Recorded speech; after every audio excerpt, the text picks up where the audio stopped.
Join me as you and I and you take a journey to become better writers together and geek out.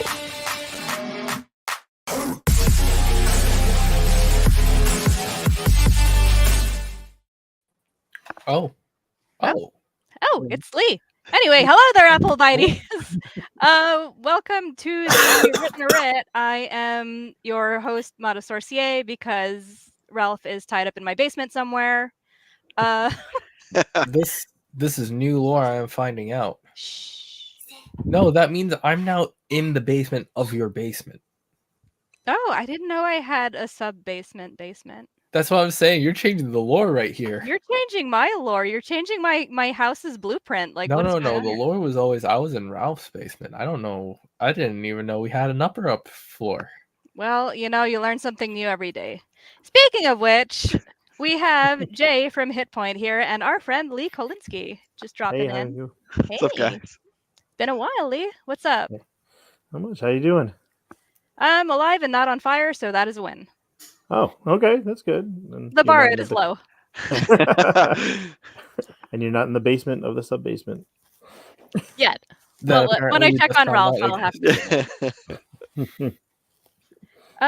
So yeah, let's talk about lizards, because we were doing that behind the scenes, or we can actually get into Kickstarters and all of that other stuff that or we can talk about the next Kickstarter for Jay, which is going to be Hit Point Lizard Edition. Yes. Oh yes, Jay, take it away. The world of what is it? Lizards and lizards, geckos, snakes, and dinosaurs. Yeah.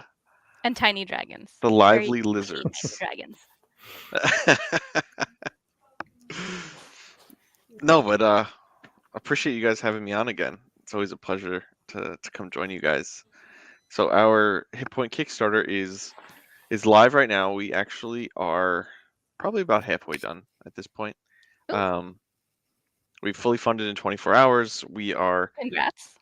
On our way to our first stretch goal at $5,000, which would be this really cool alternate extended art of Acid Rain Dance, which is one of our spells.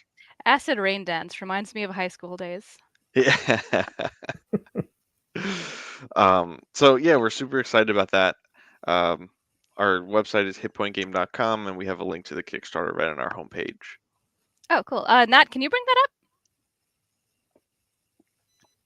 Can he? Is he here anymore? He went to go play with the lizards. Probably. That's funny. Or rescue Ralph. What's the story about? I know I'm kind of late. So. Oh yeah, no. So it's a trading card role playing game. Oh, so cool. I should probably go over that for people who don't know. People like me, right? I've been on the show I think 3 times over the last week or 2. You know what it is? You get so comfortable that you're like, nah, I don't need to talk about this anymore, right? Yeah, Everyone knows by now. So basically what we're making Hit Point is a trading card role-playing game. It's a blend of collecting cards, building your decks, creating characters, and then going on adventures with a game master. We've created so it's this hybrid where you could have your long-form campaign with your game master, going on adventures, overcoming obstacles, rolling dice, and building your deck and playing cards. But we also have a TCG short-form version where you can shuffle up and play 1v1 multiplayer free-for-all or teams with your friends, similar to like Magic the Gathering, Yu-Gi-Oh, Flesh and Blood, anything like that. So cool. It's a multi-purpose card game. We've worked so hard over the last probably about 1.5 years at this point. So it was definitely rewarding to fund in 24 hours. That's for sure. That's awesome. Is that the fastest you've ever got donations for? Yeah, so I've actually I have minimal experience with Kickstarter. I've only done it one other time. And that was for an old thing that we used to do called the one-shot boxes, or the box of Tall Tales, kind of interchangeable. And they were just D&D 5e supplements. And we would basically have these 9 cards that were designed so you can shuffle them up, draw them at random, and then create an encounter with those. And they all came with like a theme and like a candle, a set of dice, and was like these box sets that all kind of went together. It was really cool, but a lot of work, and so Yeah, I'm they sure. burnt us Sounds like out it. pretty quickly. I'm not gonna lie. Yeah, it sounds like a lot of like stuff to make and get together and whatnot. Yeah, I mean it was really cool to put together and like to see the final product. Like one of the ones we did was coffee. So the dice we had were like these brown and like milky swirls. All the enemies and creatures and NPCs and places were coffee themed. I Uh, love that. we had coffee scented candles. Ooh. I remember what else we put in them, but it was like this really nice package, and we did a lot of good. Like we did a really good job putting it together, so it was a really good user experience. But Are these things that you had like custom made, or were they just like a bunch of cool things that you found that like went well together and you packaged them up? they went well together. So we Nice. used to make candles. So we made the candles in house, and we would source the dice and the cards we created ourselves, but then we had them printed uh, at a manufacturer. Same thing with the box and everything, and we put it all together, and it was this really cool thing. But it was I can just imagine not it's very satisfying to sustainable. open like as a customer where you get like the nice box and the nice packaging and everything's like there together. Like whole Yeah, experience. yeah, it Although was really I cool. But then, so the whole D&D thing with the open gaming license, and it was just kind of like, where's this gonna go? This we stopped those December of 2021 into January of 2022, Yeah, right? I Or remember was it that because 20? they were trying to do like a subscription based thing or something, right? Like Wizards of the Coast. So their whole thing with the OG open gaming license was that anyone creating content using their system, um, and I don't know the specifics on what they were trying to change it to. I think they were trying to they're either trying to take shut it down ownership that way they can or charge people.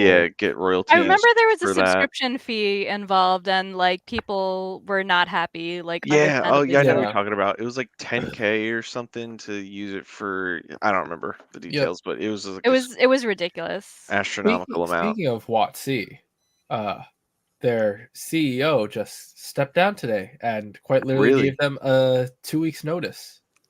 What Wow. the hell is going on over there? Yeah, so they're leaderless right now, and they are currently looking out of house for a new replacement Interesting. urgently. They should call me. I have ideas. You can put me down as a reference. Thank you. Thank you. Her last day is literally April 27th. I kid you not. That's Wow. crazy. I mean, maybe it's a good thing or a Question bad mark? thing. We don't know. Yeah, I don't know how to feel about this Yeah, aside yeah. from very confused. Yeah. But Yeah, but back to Hit Point. so Yes. Tell us about the cool rewards and like the what you've got whole going there. yeah. So the whole open gaming license thing prompted us to stop everything we were doing, and we picked up the pen and paper. And I've always wanted to make my own games, and so I was like, why not take trading cards, which is something that I've loved since I was a kid, and role playing, which is something that I've loved since I was a teenager, and put it into one. So our Kickstarter is very. We tried to make it very simple layout. Oh, that's the Acid Rain Dance alternate art. You have your basic tier, which is a booster pack, and then we go into starter kits, which includes 30 cards of each of the 4 playable classes that we've created. There's a tier to get both starter kits, and then there's a tier for a booster box, and that would be 20 packs of 12 cards to grow your collection. And that way you could really customize your deck to how you want it, rather than just using the pre-constructed decks that will come with the intro kit. But with that, it's really cool because one of my favorite parts about this whole thing is not only do you open booster packs and you can pull a really good card and it's awesome, But now everyone who has that card can have this different story behind it based on the RPG experience. You know, I have this cool staff that I got from defeating the Lich King, and we did this, that, and I rolled perfectly to jump over him and stab him in the back. You know, and everyone's story will be a little bit different, Oh, which that's is very cool. like a different angle, I think, just on engagement and like collecting and just the emotional aspect that you get from RPG games and adding Oh that yeah, to there's trading a cards. lot of sentimental value there, I can see. Yeah. That's very cool. So these are the 2-player intro kits. We have Brutalist and Sayer. So the Brutalist is like our warrior barbarian. Our Sayer is our shaman. And then the other one is our Brigand and Luthier. So our assassin and the Luthier is our bard class. So how do these classes work? Like, can you use any card for any class, or is it more of like you have to use this for the Brutalist, you have to use this for the Sayer? Like, how did you go about So determining like what is what? we wanted to make it very easy to understand and pick up, so everything can be played together or separate, however you want. You get your bonuses from your armor. So, for example, if you were to attack someone, it's not like you play a card and the card does 6 damage. It will do 1d6 or 1d8, and based on that, you would get bonuses from your armor. So now, if you wanted to play a full Brutalist, you could have your full Brutalist armor, and now you'll get your max bonuses. Excuse me. You'll get your max bonuses every time you play like a strength-based card or a Brutalist card, right? Now, if I wanted to multi-class into a Brutalist and a Sayer, which is kind of what we do in this 2-player intro kit, that might give you access to some healing. That'll give you access to just some support cards in general, more utility-based rather than just swinging with an axe. And that will give you that variability, but you might not have the potency if you were just your straight Brutalist. All right, yeah, that makes sense. Like Right. it's like multi-classing in D&D where Exactly. you are just kind of like, okay, I'm 2 classes, but I'm not that great at being either. Right, Unless exactly. you know how to min-max, but that's a whole other thing. So, yeah, you can absolutely customize and mix and match to however you want to play. Very cool. Which is the cool part. Yeah, and then the RPG takes it to a whole nother level where you have your different levels of each class, which gives you even more kind of bonuses to the cards that you play that are related to that class. For example, the Sayer will have some abilities that you could cast your totems for free, or if you want to play a creature spirit, it will be discounted, or you could play it at a quicker pace or something along those lines. And like, how easy is this for a total beginner to like pick up and start playing? So my wife, Lisa, was one of the ones who helped us develop this card, and she, not that she doesn't like games, but she's very, she needs them to be simple or else she just gets overwhelmed and loses interest. So with her helping to develop this, it's pretty simple to pick up. And it sounds like a lot from the beginning, as any game would, but one playthrough, one rotation, and people start to grasp it and start to pick it up. We've had kids come up to our booth and beat us mercilessly. Oh my god. Kids are brutal. They're also very smart and adaptable. Like, people Yeah. underestimate children. Yeah. Kids are for dangerous. Sure.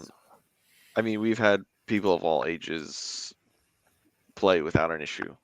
And Cool. so that's something we really like to pride ourselves on with this game. We've spent a lot of time making sure that the mechanics are simple, but they also have that depth to where, it's not just a shallow game where it has the complexity that you can customize and really dive into something if you wanted to, or you could just, play it at surface level because it's the fun either way. Cool. It's great that you took all of that into consideration. I appreciate that. Yeah, of course. Thank you. How long did it take you to create it? So we started probably around January of last year, Okay. I think. And I would say we just started polishing up the trading card portion March-ish. So because we went live in April, beginning of April, and then so the Kickstarter will, as you can see, it's mostly card based, and so the reason for that is, I mean, we've playtested these cards over and over and over again, so it's just minor balancing that we have left.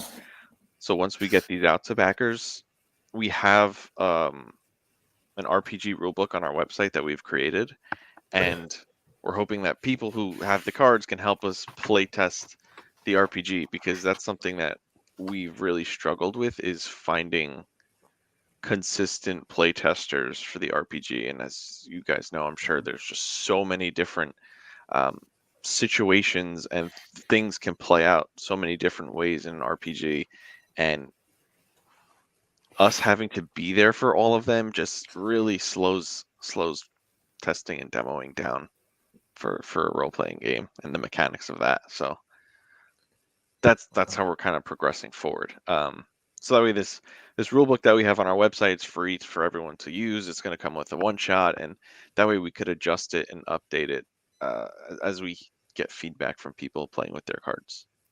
Cool. Our friend Tate here says that kids know how to game the systems. That is 10,000% true. Yeah.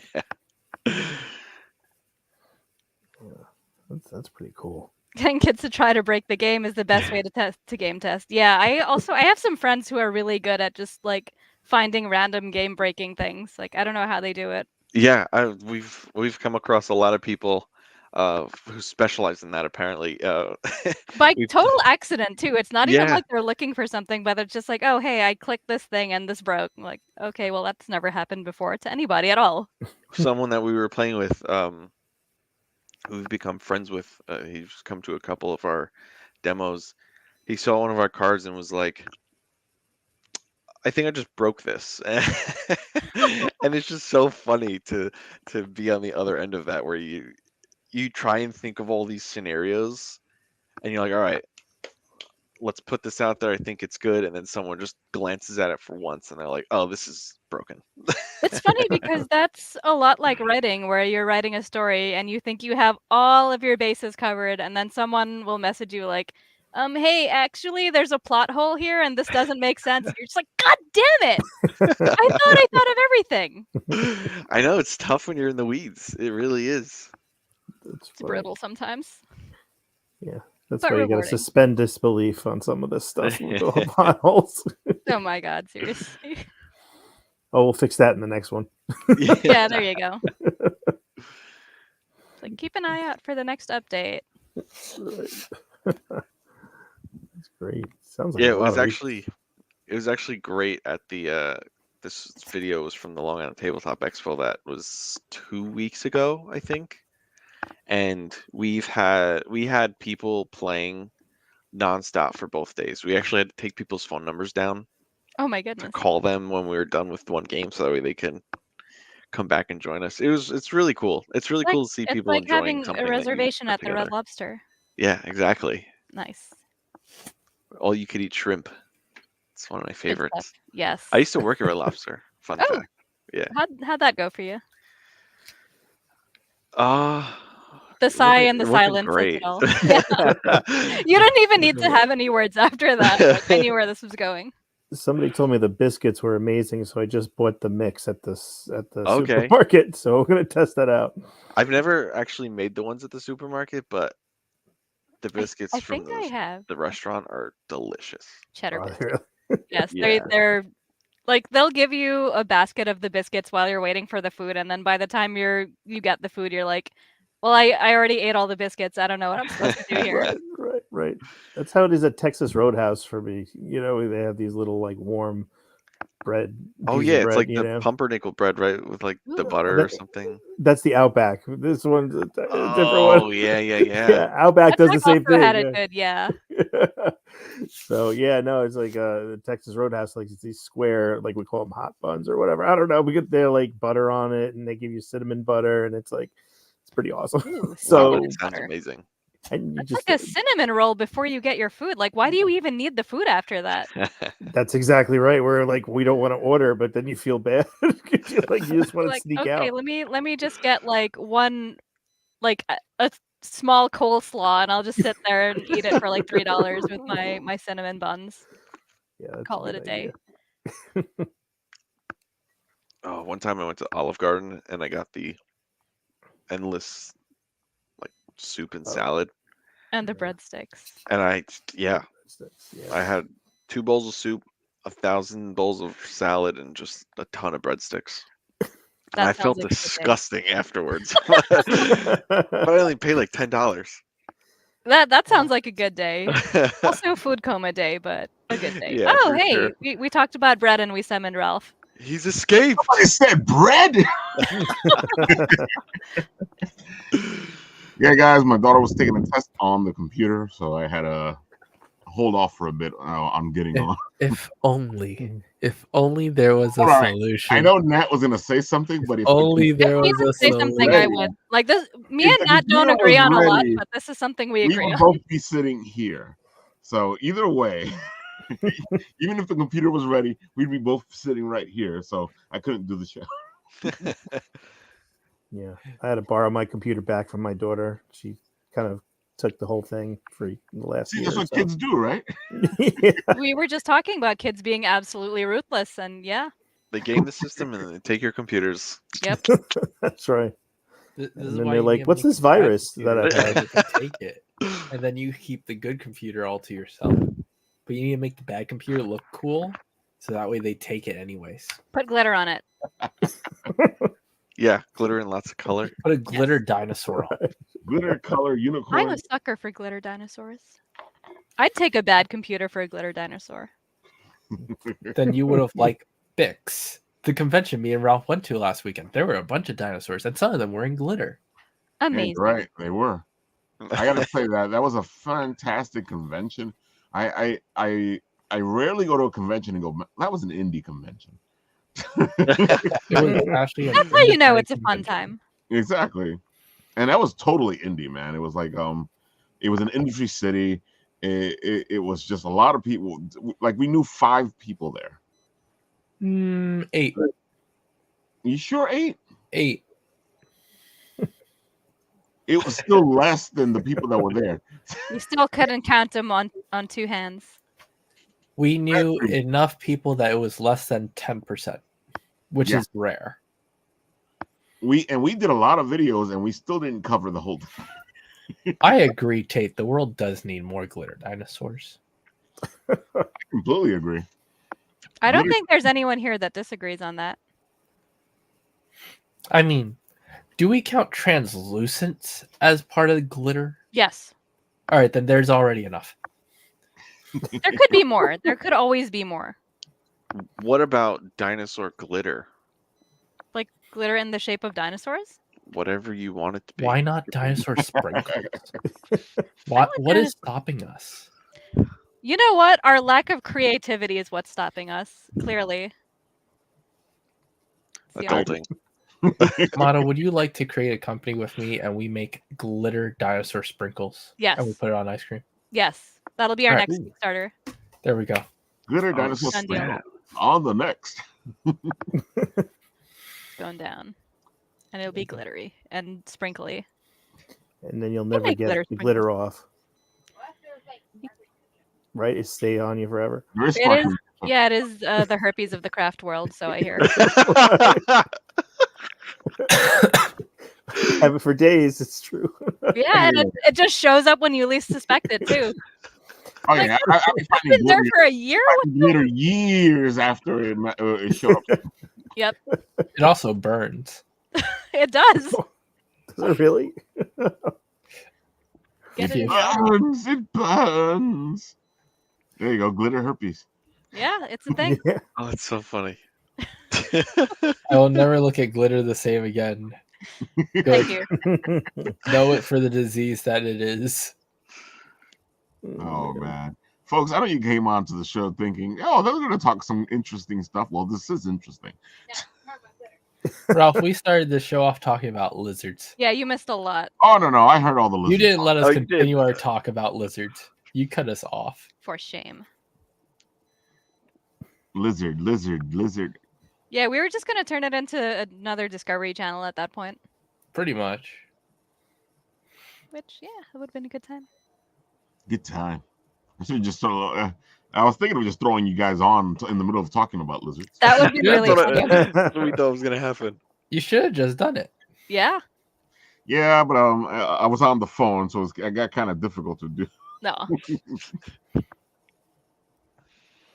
So, Mr. Lee, why don't you tell the people what's going on for you this weekend?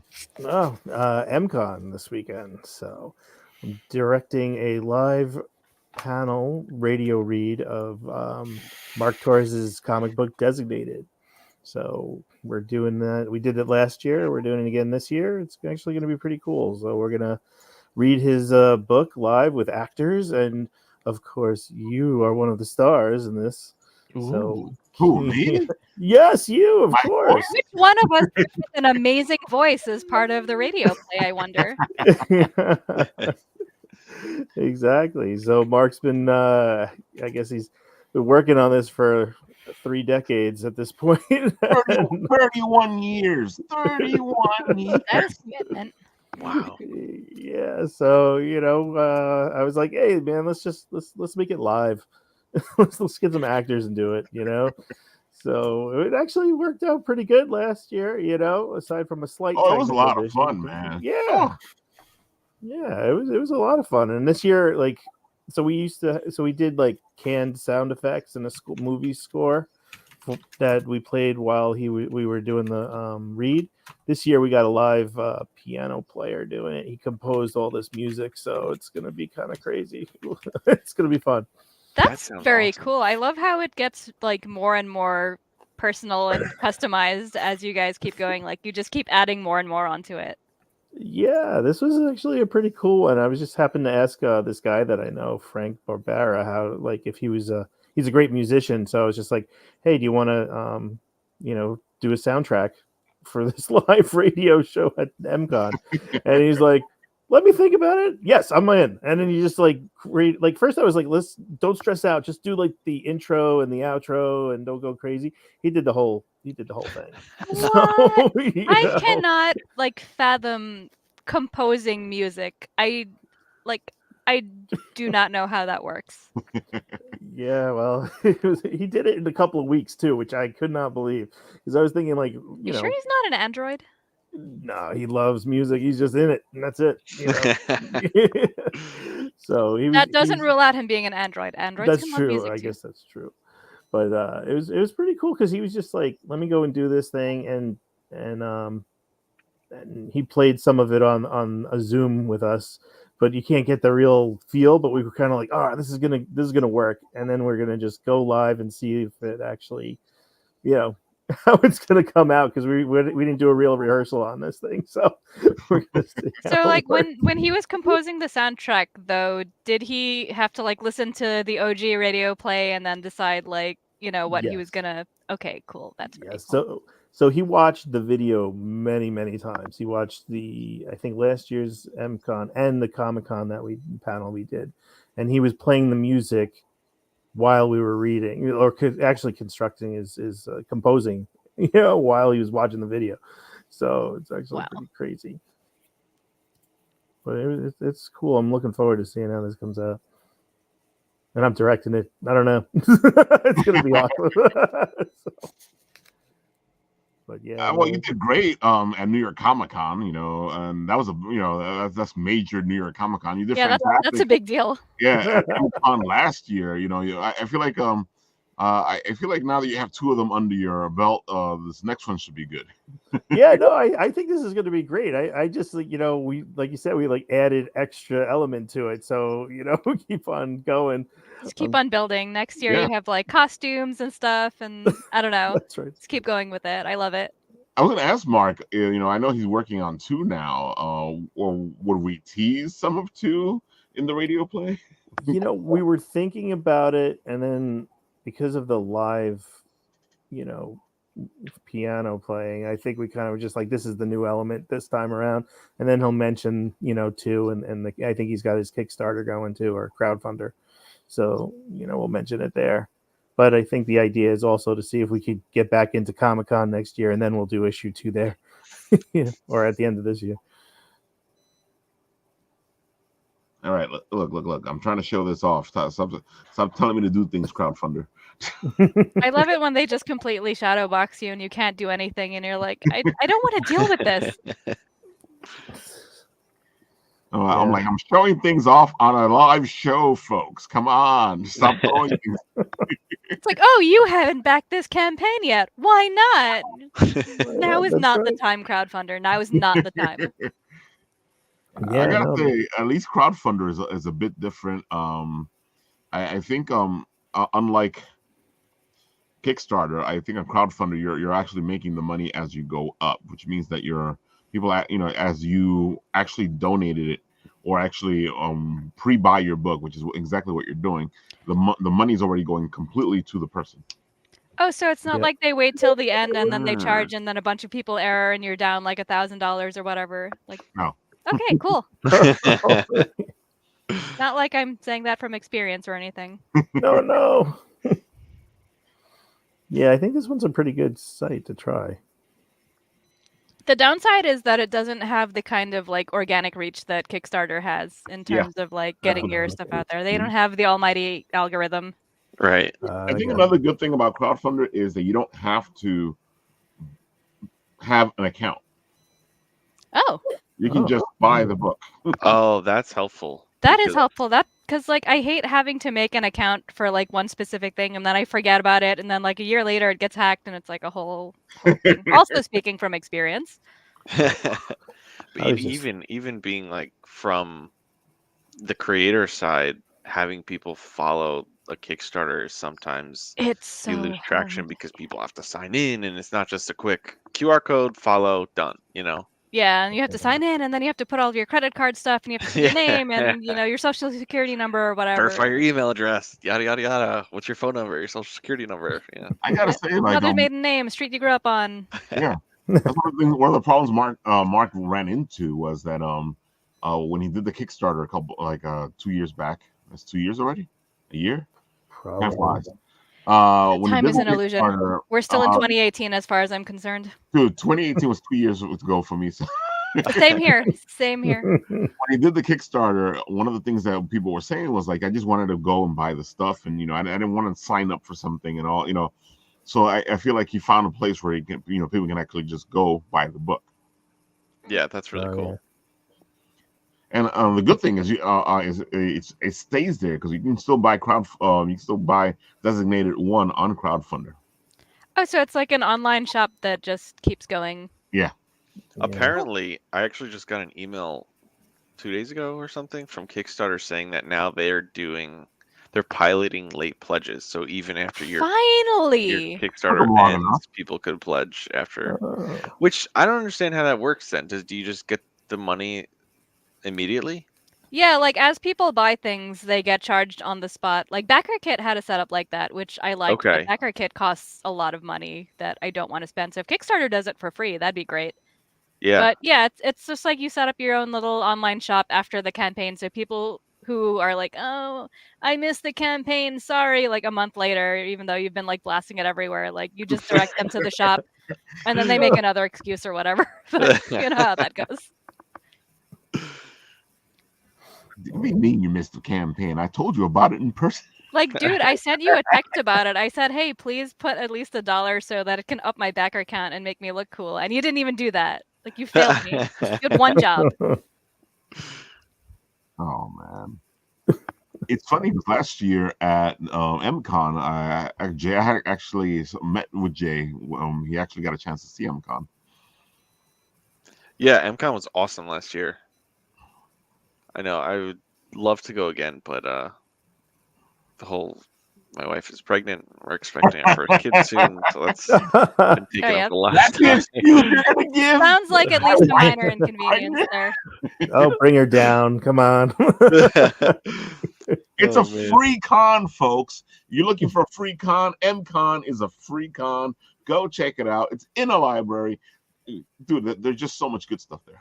The cosplayers there were awesome. Oh, yeah. Yeah, they were Yeah. good there. And that auditorium's really good where they held the. I love the auditorium, man. Yeah. Oh, It's a it's great nice. place. It's spacey. It actually feels like, because I've seen a couple of libraries that have an actual auditorium, and it's always interesting to me. It makes Yeah. sense, because they hold other things, but at the same Yeah, time, like they're going lectures and things. an auditorium. Right. Whole bingo. An auditorium. Let's Yeah, look at nice. the point for a second and see what's going on over there. Come on, folks. Come on. There we go. Yep. It looks like it went up a little bit. That always Yeah. happens when you check on a campaign. It always goes Goes up. up Or a little sometimes bit. you see it go up in like real time, and that's always Oh, I satisfying. like when it does that. It's like, Yeah, it was at 36 before, so yes, it did Yeah. go up. Yeah, Oh, it's nice. interesting actually. Because like I said, this is only my second Kickstarter that I've run, but over the last, I don't know, week or two, we've been fluctuating a lot, gaining a lot of Oh. traction, people dropping out, and so it's just you're been kind of feeling the thing. The dead zone. Kind of. Well, Well, it's not as dead as it used to be, but it's weird. It's definitely more of like a steady trickle in, but then some people drop out. And yeah. before it used to be like excitement in the beginning, then nothing in the middle, and then excitement at the end. But like Yeah. the times are a changing. Now the exciting part is are people pulling their money, other people putting the money, other people, then somebody putting a big thing in and pulling it right out. Oh yeah. So people are pulling money out of the thing too. I didn't even realize they do that. I don't understand. Like we've had this discussion on the show a couple times before. I don't get what people are trying to do, because if They you're think trying it's to, funny.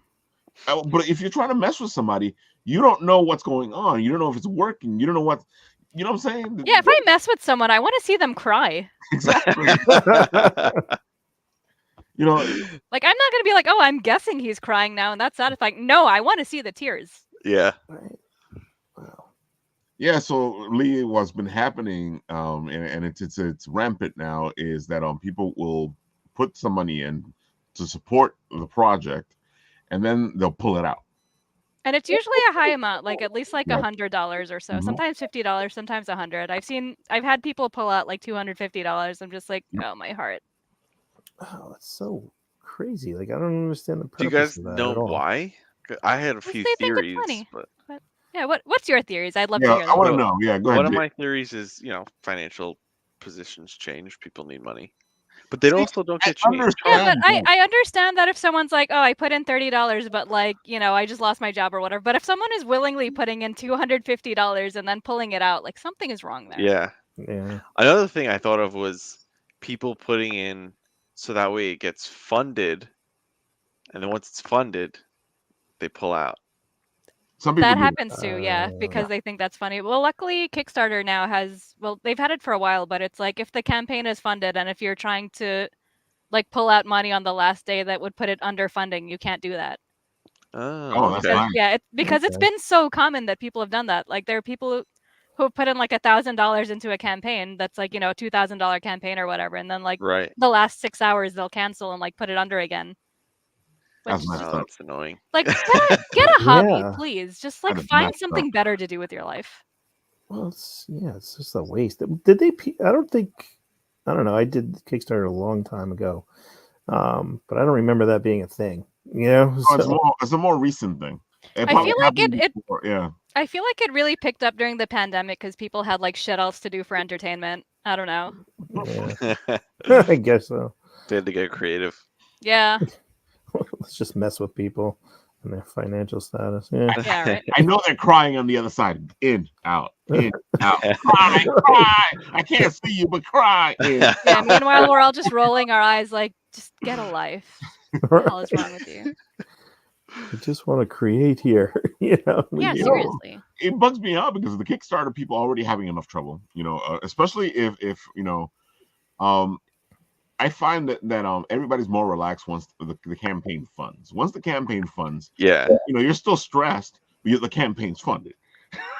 Right. Well, because like what's going through my mind sometimes is like when I see because it doesn't tell you when people drop out either. So you just take a glance, you look at it, and it's like, where did it go? Who did that? Oh, no. Who was it? And so like every morning, it's like, oh no, what is it going to be today? You know? Dude, So- I had this whole conversation with Sorcier because when she was doing her campaign, I was like, "Why?" is Ralph it was going- messaging me like, you have 5 more backers and like $300 less. What is going on here? Oh, no. Yeah, it's so stressful. I'm just like, I'm just behind the scenes. Like, I don't even know anymore. I don't know. I It's don't know what's because going there on. were no bunny girls in it. You know Aw. what? I'm gonna draw you like the hairiest bunny man. I swear to God. He's gonna You like said it. you were, and we said we were into it. When is it? All right, I'll work on it whenever I get free time, which is never because I don't have free time. Impossible. With an amazing Kickstarter like Hit Point, you have plenty of time. Wait, how does that work? He's That's taking what I all wanna the know. attention away, which means you have time to work. It kind of amazes me, like, you know, you people are blood and sweating, putting the Kickstarter out there, trying to get the dreams funded, because that's what it is. The Kickstarter funds your dreams. You know, everybody thinks that people's making money off of this thing, and maybe the big companies are, but the little guy's not making any money. All they're trying to do is complete their project, make their dream a reality. Like, why financially mess with people who make the least amount of money anyway? I don't understand this. Oh man. Like, yeah. go mess with like some stock guys or something. I don't know. That's what I was about to say, Jay. It was the same thing with you. You were close to $5,000, and then all of a sudden, I was like, "What happened?" We were at 47 and change, and then it dropped to like 45. Mhm. Oof. Then it went back up to 46, Yep. and then it dropped down to like 43. Yep. And I think Oh, wow. now we're at 44. It's just a nonstop roller coaster of pain. Yeah. Yeah. But I'm super appreciative to everyone else who did back.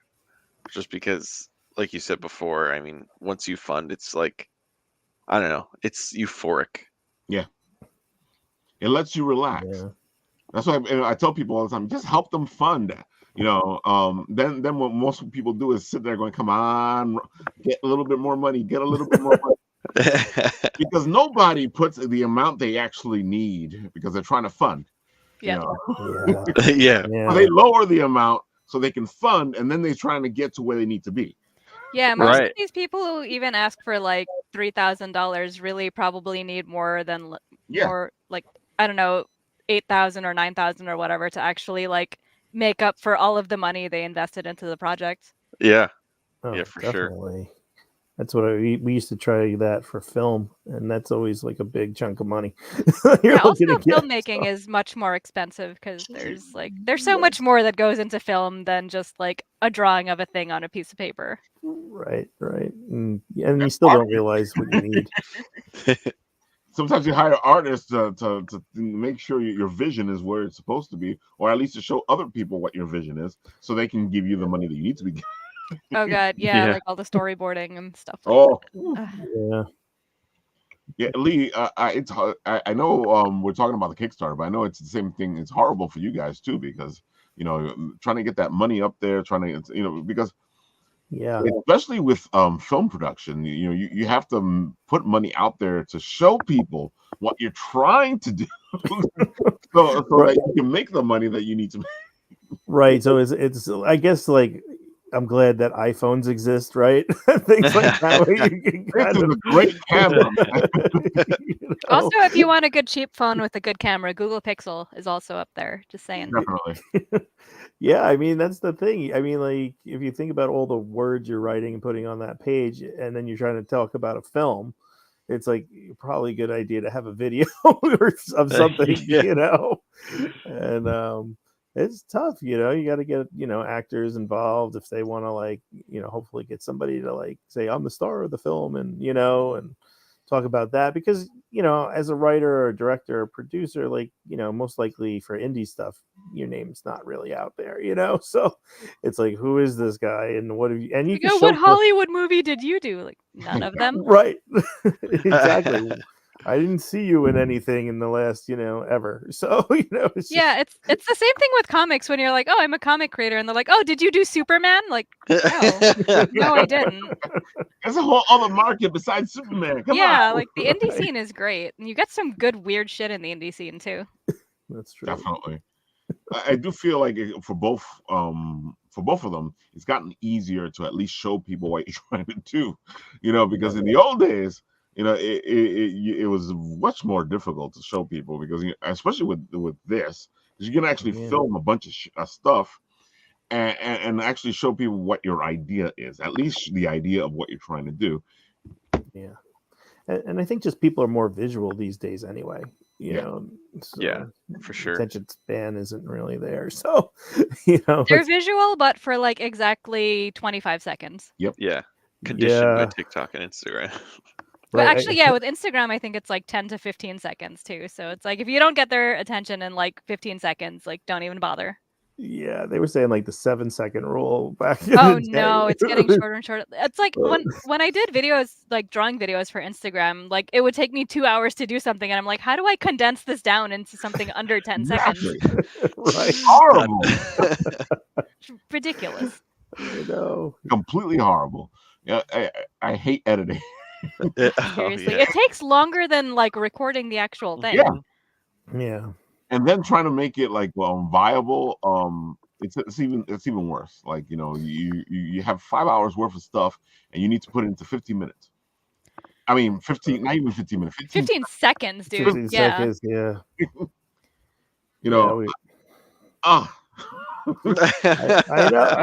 I know. Even when we were doing films for like feature films and like cutting that down just for a trailer, it's like what am I going to do? How long is the trailer going to be?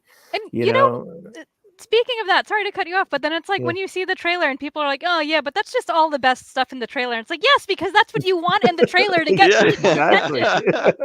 That's what right. else are you gonna put? Like the boring scene of a guy like looking at the window, like smoking a cigarette. Like who's gonna watch that? You're gonna want to watch this movie. Yeah, exactly. Art house film, people. You go back to American Beauty. You shove the garbage bag going. For some reason, that was might interesting. Get me to watch a movie. Actually, like, what just happened? I need to see it. And then somebody's telling you, "Wow, that was so beautiful. That was so nice." And they try to explain it to you, and you're sitting there going, "I see that all the time in the corner." Right, exactly. Like, it's no different than like walking that's me outside. sweeping up leaves every morning. Like, what's the difference here? Oh man. Being a creative is hard. Oh, definitely, completely. I know. And it's like people understand and don't understand. Especially when it comes to like the Kickstarters. They go, "Okay, why haven't you funded yet?" If I knew why and I could solve the problem, I'd have funded already. Clearly, right. Because I got to reach new people outside of my family and friends. That's what it is, My favorite thing is to go, "Why haven't you funded yet?" And you turn around and you go, "So did you pledge yet?" And they go, "No." Why haven't I funded yet? Well, oh my God, Ralph, you saw what happened behind the scenes with me and John's child possession services, right? We funded in like the last 3 hours. Yeah, because I was one of the people pushing. I was like, go. My God. Yeah. And the funny thing is we got probably like 20 backers within like the last 3 hours. Like me and John are just like, where the hell have you people been? Like, what exactly were you waiting for? Exactly. Well, you got to make it a rush. It's got to be a rush. Do it now. You're going to lose out. Oh my God. Yeah. But like they could have backed a lot sooner and put our minds at ease. Man, we drank so much after that. I don't even drink, and that campaign drove me to drink. I enjoyed that video. It was funny. I don't even remember what I said. I was like, I got like a quarter of the way through my beer, and I was already drunk. Oh, man. It was very sad. I was watching her and John. I had like one beer, and they both were like, hey. I was like, this is funny. Okay, but John pre-gamed, and he actually had like a lot of bourbon before that, so Okay, that he's makes made more up tougher stuff sense. than I'm just a total wimp with alcohol. That makes more sense though, because John was a little gone already. Yeah, John, he's like he kept muting himself by accident. It was really funny. It was funny. He was in the middle of talking about something, and it stopped. I was like, "What? What were you saying?" Oh, that was a fun watch. Oh my god, yeah, it was satisfying too. It was a very hard fought win. Yeah, you guys fought really hard for that, and yeah, dude, man, I was like amazed. Again, there's a whole Kickstarter thing that's happening now, where you sit there and you go, "Why isn't this project funded? Why are you? What are you guys doing?" And these are things probably back in 2021 or 2022 that would have funded like day one. Yeah. It's crazy, like the way that the ecosystem has changed. Dude, when Mark Torres was doing his designated Kickstarter, I expected him to fund like right away, and then he just got stuck there for a while. And it's not even like he got stuck at a low amount. He got stuck at a good amount of money. Yeah, it's always weird. You're like, okay, I'm 73% funded. Why isn't this moving anymore? Right. Yeah, and I kept saying the same thing to Mark. I'm like, dude, you know a lot of people. Why aren't you funded? Yeah, he knows a lot of people. Yeah, he does. It's a pretty big personality out there. So yeah.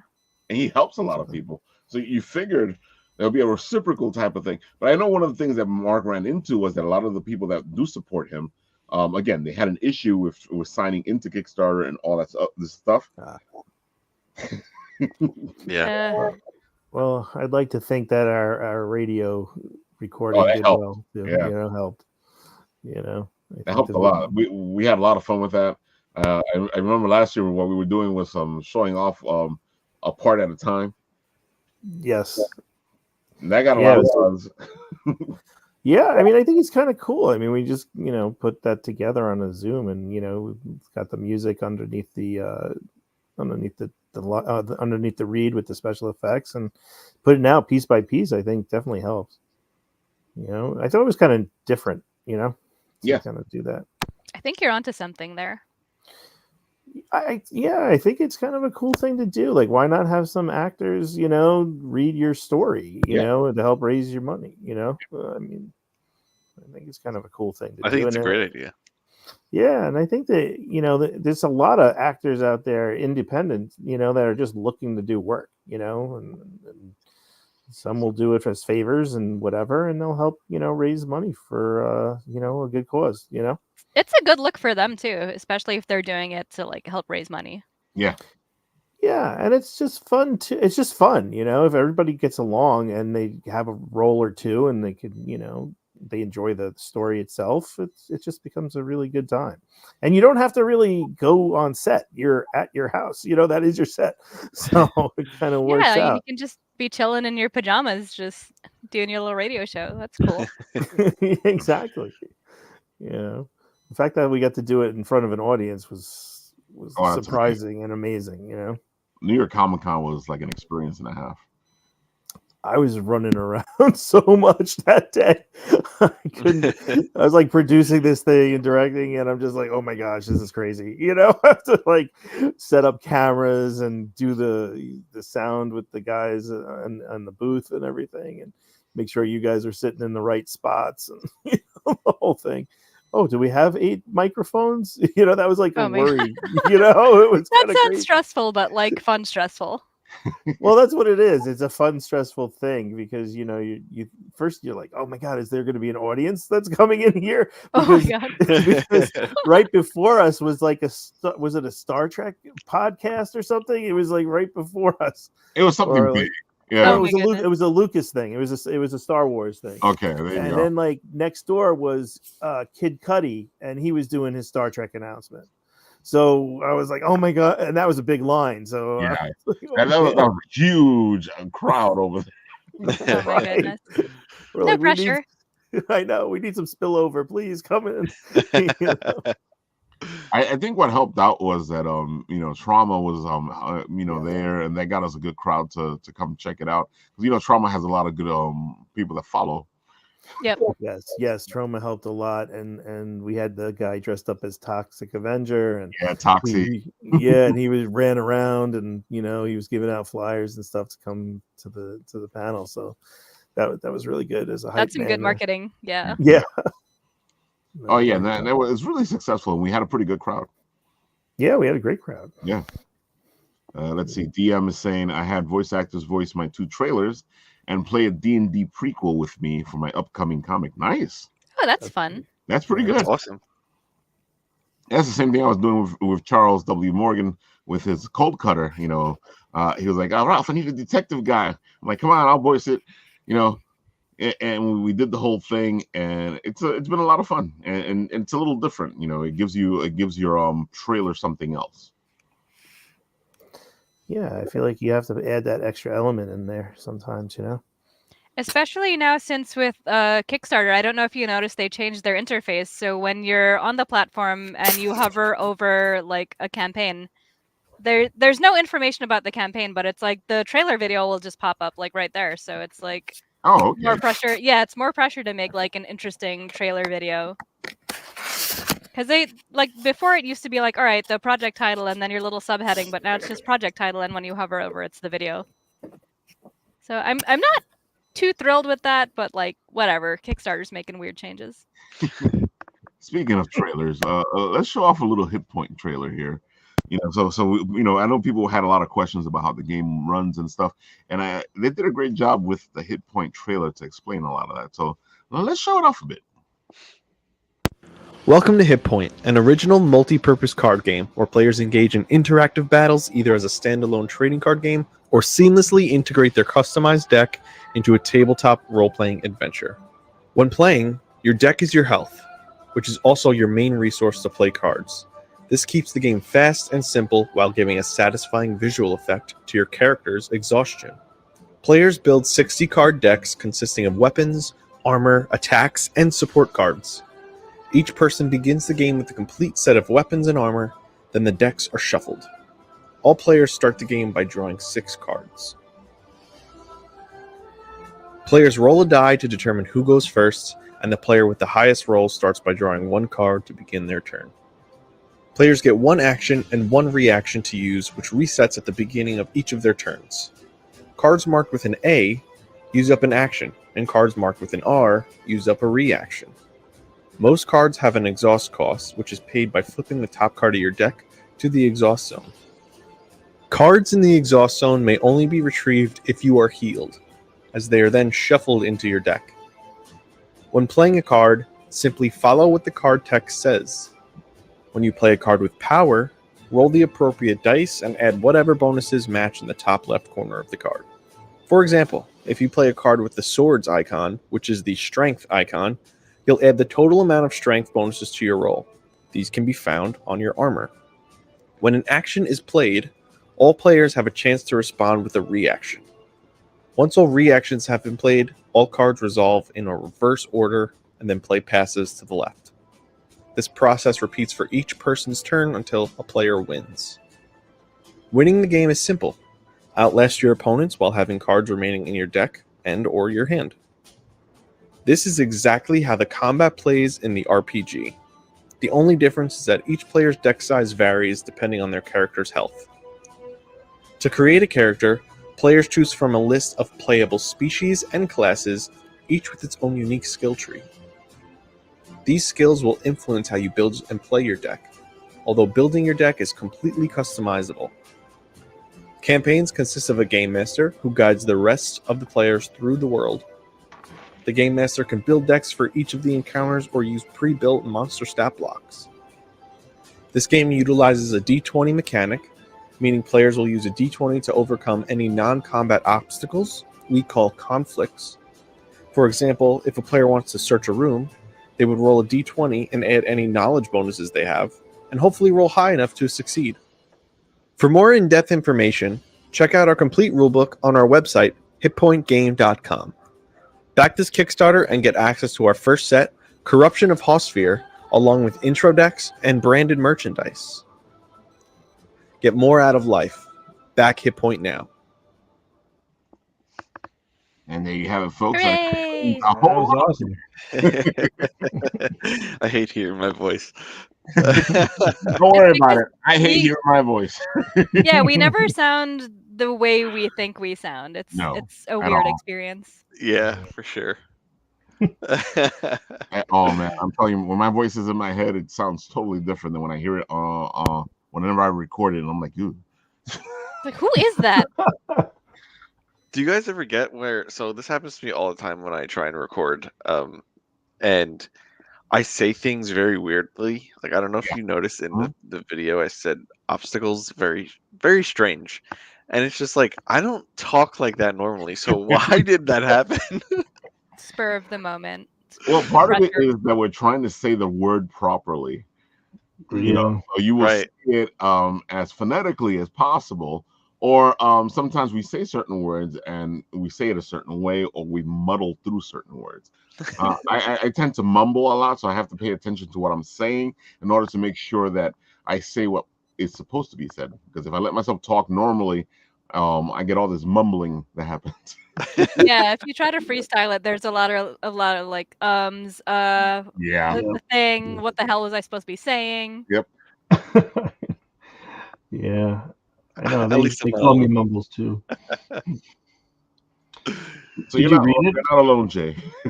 Yeah. Did you read it off a script? Is that how you did it? Like you were just reading it? Because that kind of changes it too. That Yeah, happens. I wrote a script and then I read off a script, but like, so I've been posting some like we do hit pointers, and so it's like just Yeah, the hit tips on how to play the games, and those I just kind of go from scratch.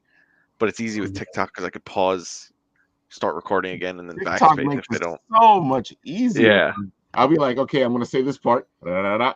Then I pause, and go, okay, what am I gonna say next? Da-da-da-da. yeah, Right. yeah, exactly.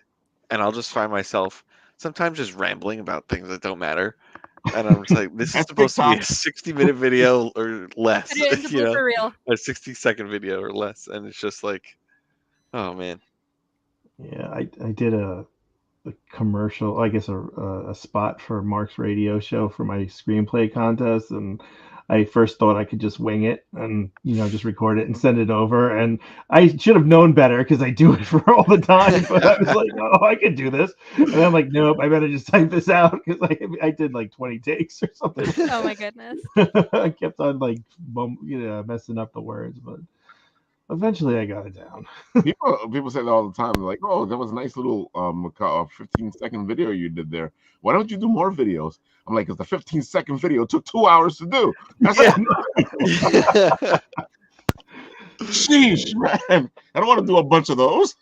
Right. That's like your entire day right there. Oh, No, dude, thank there you. was one day I sat there and I did like a good amount of videos, and it took me the whole day. It was almost like I went to work, and and it was like, oh.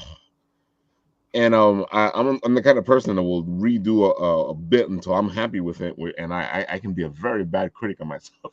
Mhm. It's like you say one word a little weird, and you're like, no, this is ruined. I have to do this Exactly. whole thing over again.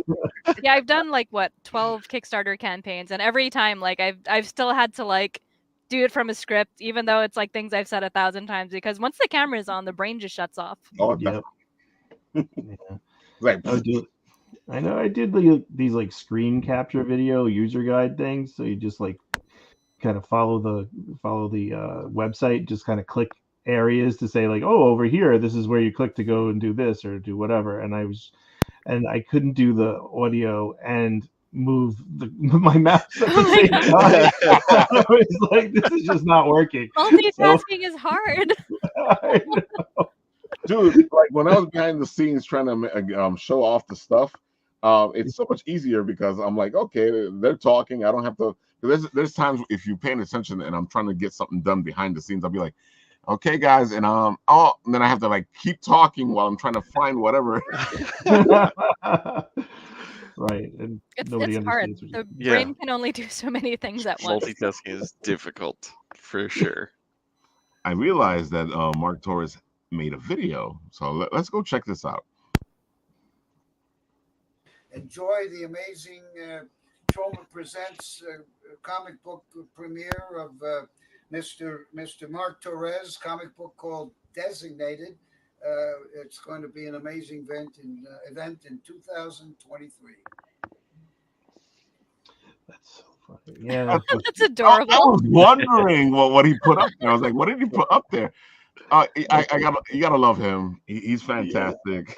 So there's a whole story behind that one anyway. Like so the video is really long. Yeah, like actually, and it's so for Trauma they sent us like a video of I guess Lloyd is the guy. So he was like kind of like I guess the video was taken like 30 years ago, and they basically just inserted the name of the city. So he had like Hilarious. right. So he had like a map. So the script was like, well, the video was him talking, but then like it would stop for a second and be like New York City, Mark Torres, and it would just be like a totally different voice in this video. So we saw that originally, and I'm like, I know it's thing, man. I'm like, I know it's funny, you know, but can we try and get like something like today, you know, like a different kind of thing, like a little updated? So he sends this whole thing, and it was just, you know, we're like, all right, I guess we like the other one better. So we were just like cutting clips of this video. It was just really funny. But yeah, it was like, I think it was like 4 minutes of him talking, and then he would say like Ralph Torres, I know him, you know, and it would just be like in the middle of the thing. You know, it was really funny. Oh my god. They would just stop in the middle of the production. That's Lloyd though. That's completely Lloyd. Oh, adorable. He is. He's always been. And he just goes off the cuff, so he's fantastic to watch and listen to. Yeah, no, that was really funny. He was just, I think he called Mark like Mike Torres like 4 times in the video. Oh my god, you gotta love Lloyd. Yeah, it was good though. It was fun. Let's see what else do we got to show off back here.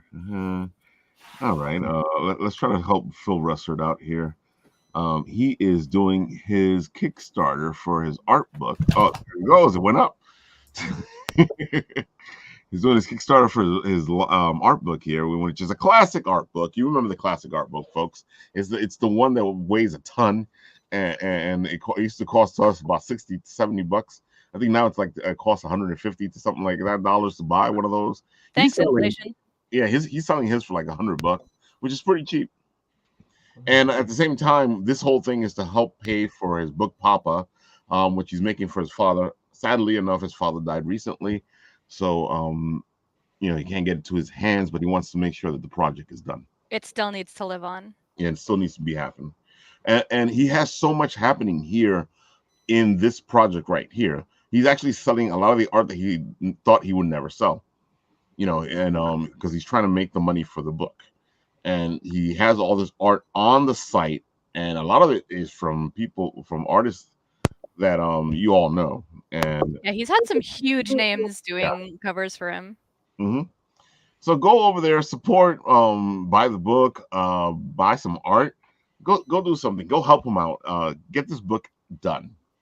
You know, and you know, again, what like we like to say with Kickstarter, the more money you have, the more money is put into the next book, because folks, any of these indie guys are not making money to profit. A lot of them just want to get this book done, the next book done, maybe the next book after that done. You know. And of course, DM Ray, who's here on the comments, has a book coming out from Philbo as well, and it's a D&D based book. And DM will be on the show to talk about that in a couple of weeks. Oh, fun! Looking forward to it. We love D&D. Yes, bunch of nerds over here. Exactly. You know, because Phil, of course, is doing Philbo Publishing, and he has a couple of books out there that he is getting to done. Yes, DM is excited. All right, what else do we got up here? Of course, Right Wars, which we all supported, is now on Steam. Oh, snaps. So you can go pre or wish list it on Steam. And of course, again, anytime you get to do any of this stuff, it helps out the project, because it shows people like Steam and Kickstarter that people are interested in this project. So go wish list this project on Steam. Write Wars is amazing. It is a game where you write a story and you judge the sentences to see who wins, and the best sentence wins and moves the story forward. That's That's pretty cool. We need to do like a Write Wars game during like a written writ thing. Oh, at some point. definitely. Oh, that would be awesome. That would I've be been a lot of fun. I've been talking to the guys from Write Wars, and we're trying to plan something out. So we'll stay in touch with you folks. Yeah, that's I a look great It'll be forward to it. interesting to see the Appletinis playing the game against each other. Oh my god, it's gonna be pure chaos, and I'm looking forward to it. idea. And Jay, of course, I'll invite you along. Yeah, I'll be there. And Lee, you're invited too if you want to do some writing fun. Yeah, no, it seems like such a cool thing. No AI writing, please. Right? We are the AI, right? That's right. I'm definitely artificially intelligent. I'm just artificial. Yeah, I'm totally artificial intelligence. Yeah, And of course, as I was talking about Cold Cutter earlier, our pal Charles W. Morgan has his book Cold Cutter, which is a fantastic private investigator story. I love my private investigators, my detectives, and he's over here trying to get the book a little higher. He's already funded, but of course, it's always better if we end the book somewhere. I know he'll be more comfortable if we can get the book to 1,000. I'm hoping we can get it to 2,000.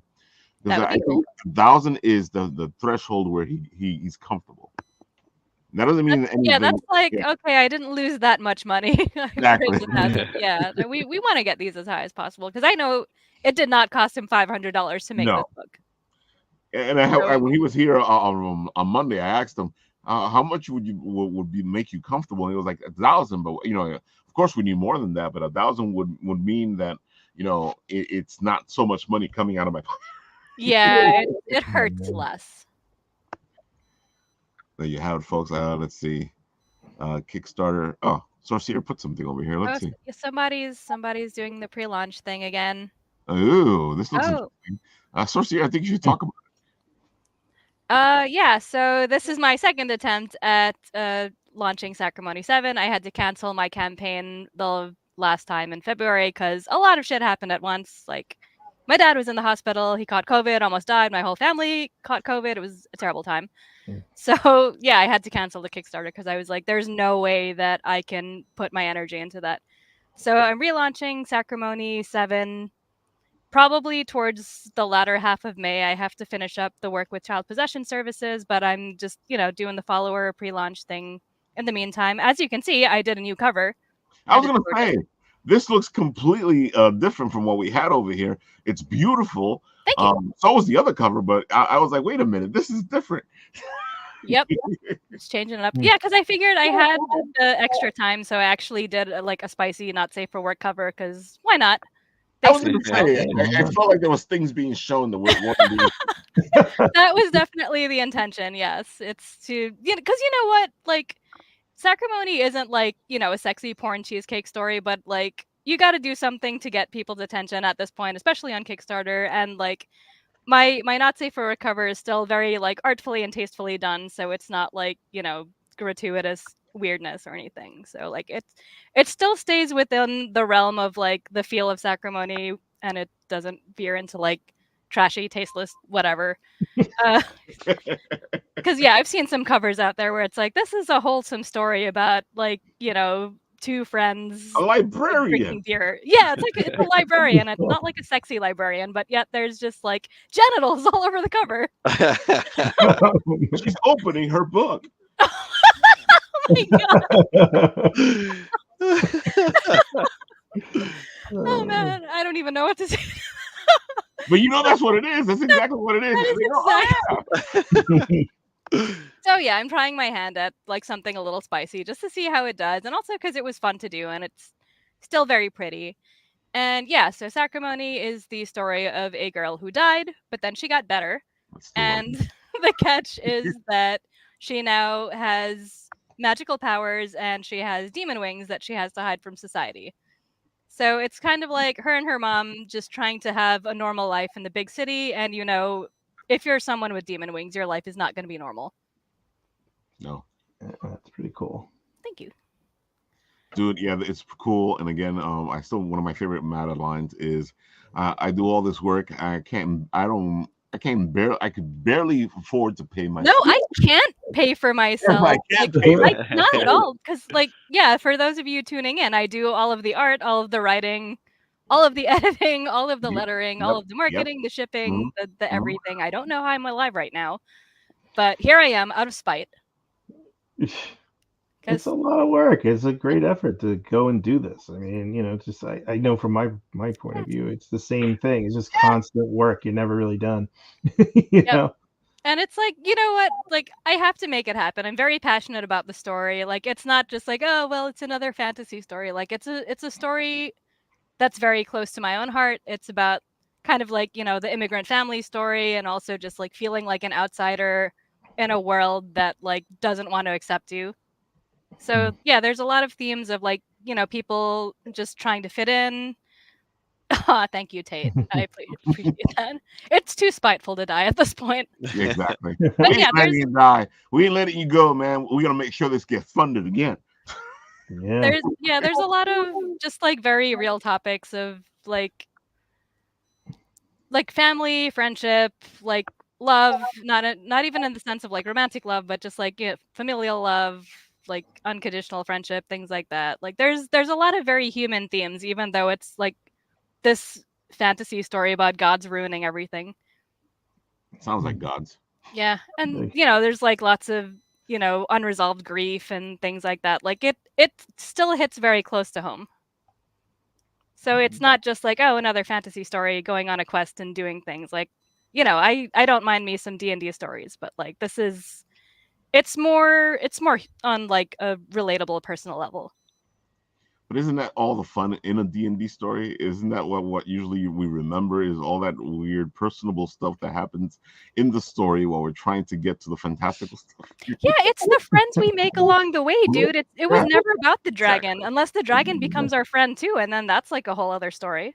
That's a whole other book. Yeah. Yeah. Yeah, but Sorcier's art is amazing, folks. Do you still have your other cover? Let's find out. I'm pretty sure I have it on hand somewhere here. I feel some watercolor paper. Do I not have it? Come on. I'll be amazed if you don't. I wasn't entirely prepared today. Oh my god, no! Maybe I stored it safely somewhere, which is surprising for me. I was going to say that's surprising. Because I never store my artwork safely, which is why I try to sell it off, because I don't trust me with my own art. But oh, damn it, I don't have it. Maybe. Oh no, I don't have it. I'm woefully unprepared. You'll just have to join me next week to see it. Oh no, do that. There you go. It is a cliffhanger. Yes. But it's beautiful. That's why I wanted her to show it, because it's funny, because even I feel like it's even more beautiful in person, or your art itself. It's because of more the glitter. Beautiful than the cover itself. Thank you. It's definitely the glitter helps. Oh, dude, yeah. Glitter always helps. I put glitter on all of my watercolors because I'm psychotic like that, but it works. It pops, man. It pops, really yeah. pops. Yeah. Oh. I'll have it next time. I'm like upset with myself. Next time on the writ. Watch Mad Sorcier show her stuff off. Yep. Hey, that sounds weird. Whatever I gotta do to get backers, I guess. Desperate times here. All right, I think that's everything. I feel like we missed something. Of course, we are at Emcon this weekend. I guess we will repeat what's going on. And Lee and us will be doing our beautiful radio play for Mark Torres's Designator on Sunday at 2 o'clock. Sunday. 1:30 at 1:30. 1:30. Yeah. Sunday at 1:30 at Emcon. And Emcon is a free convention, folks.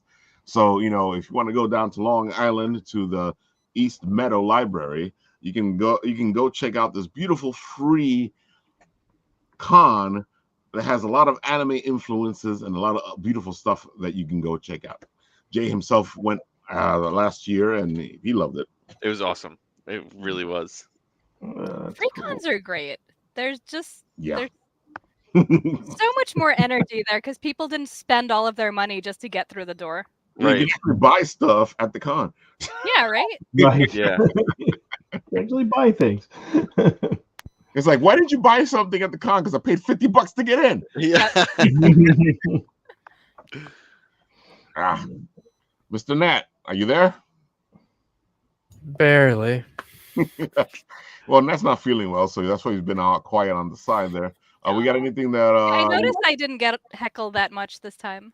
Like something I'll had to get be you wrong. next time. I know you will. Whippersnapper. So Nat, we got anything that I'm forgetting?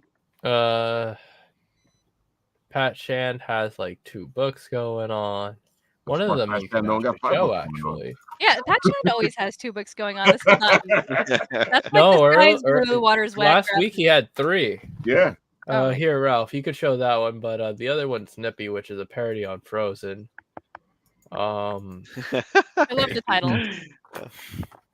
It's The other one there. is Wild Whips, which looks like there's Oh creatures wow, that's beautiful. that the characters follow around. This might be a more permanent book, I think, because he's sharing the spotlight with like some of his other comic Kitty! books. So it's not just kitties; it's also, I think it's like a bunch of creatures. Oh I'm not no, I meant entirely matter. sure. I tried to wrangle Muffin, but he wasn't having it. Yeah, look He's at this like beautiful staring at art. me like he wants to jump up, and I picked him up, and he's like, "No, I don't want it anymore." That's a cat. Yep. Yeah, that's a cat. I gotta say, Pat really picks his art really well. It's always beautiful art. It's always like top quality stuff. Yeah. Dude, look what Pat is. Pat is at 28,603. Pat is the man. He's named Pat Shand for a reason. Exactly. Was that everything, Matt? He's the only one I know who has a Kickstarter currently going. I think there is a Kickstarter or 2 up, but I think most of the stuff we're waiting for it to show up. Yeah, most of my stuff's finished. So, of course, okay. Jay, do your hit point thing one more time. I'll show it off. You do the thing. Sounds good. Ooh, it went up again. Oh, sweet. All right. So this is Hit Point, a multi-purpose card game. The Kickstarter link is very long, so if you go to hitpointgame.com, we have a link on our homepage that goes to the Kickstarter itself. Back one of our tiers. It's a fun game. Everyone enjoys it. We've poured our hearts and souls into it, and we want to keep it going, keep it growing. We've created it to deep dive in the future and just plant the roots so that way this thing can be limitless, you know? So just be a part of it. Come hang out with us on Discord, Instagram, TikTok, and just come hang out. Just be a part of the community. So what I'm doing right now, folks, is I'm putting those links into the messages over there. So it makes life easier. So you can just press it, go, and support. And there's no excuse. Exactly. Ralph didn't put the link in the thing. There it is. There goes Mr. Phil Russert himself saying howdy. Oh, howdy. We just showed off your Howdy. beautiful art book, Mr. Phil. I think that is everything, folks. We've been having too much fun here. Yeah. Yeah, we're almost at the hour-and-a-half mark. Exactly. That's when you So know. you know we it's had good. fun. Exactly. So, I guess the one thing that I am forgetting is Gardenstate Comic Fest is doing its first anime fest this weekend. So, you know, you guys, if you are in Jersey, you can hit off Gardenstate Anime Fest.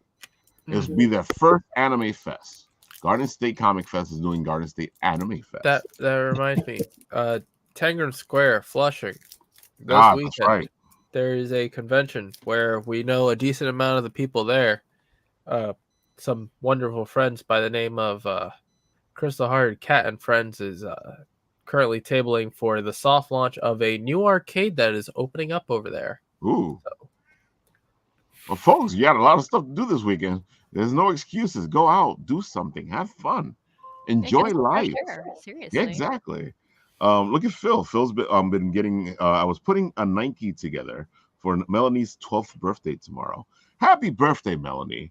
12th birthday is a beautiful birthday. They all are, but hey, that's that pre-teen stuff. Yeah, right. Like You that's guys like have your beautiful special year where it's birthdays? like I'm gonna be a teenager next year and things are gonna be cool, and then you turn into a teenager and you're like everything's horrible.